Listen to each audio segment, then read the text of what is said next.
Welcome to Belonging in Classrooms. My name is Heather Anderson.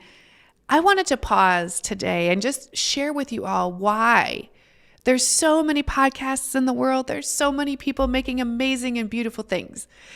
And yet here we are offering one more thing, and I just want to share with you. So every single day, my job gives me the privilege and the opportunity of entering into schools and into relationships with Minneapolis Public Schools.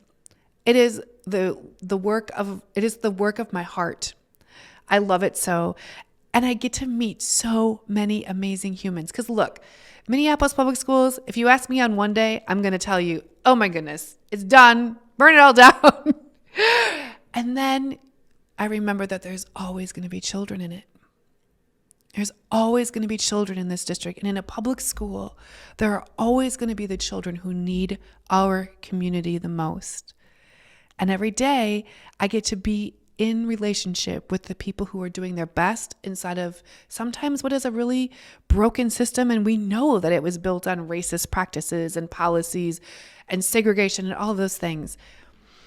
But I really believe that as a community and as a society, we have to bring ourselves into relationships with the problem. We really need to wrestle with things and get complicated in our stories instead of binary. And if anybody, anywhere, anytime, any place, anyhow tells you that they have the one silver bullet that would fix all of education and they just want to talk about this part, this part, this part, what that means is they're doing the work with their head, and we are more than heads. We are whole bodies.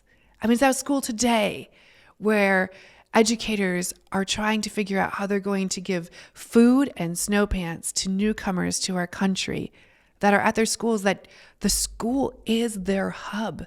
That school is their hub, their connection to this new world and this new country and this new life.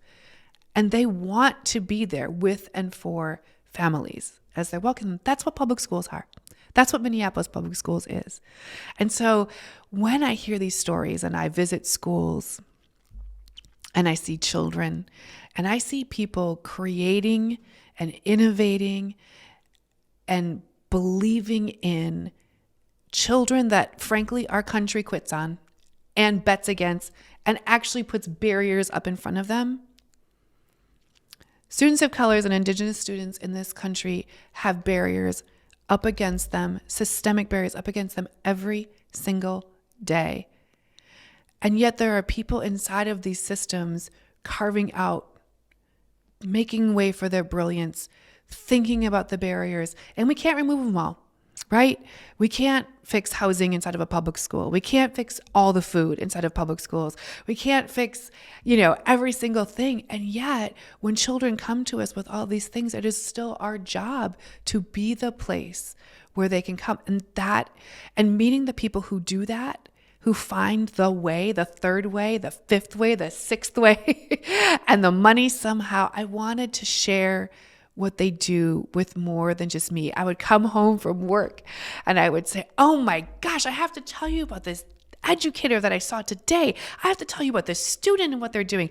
And it felt selfish to me to just share that with my family. And I wanted more people to know about it. And I want more people to be in relationship with the schools and the children because they matter and they are worth our investment and they are worth our time and they are worth our energy and it is worth wrestling with the pain that our country puts on their backs. And so that's why I wanted to create the podcast Belonging in Classrooms. I wanted to share these stories with you. I'm so excited for you to get to meet all of the amazing humans that I get to meet. And I can't wait for us to learn from them together.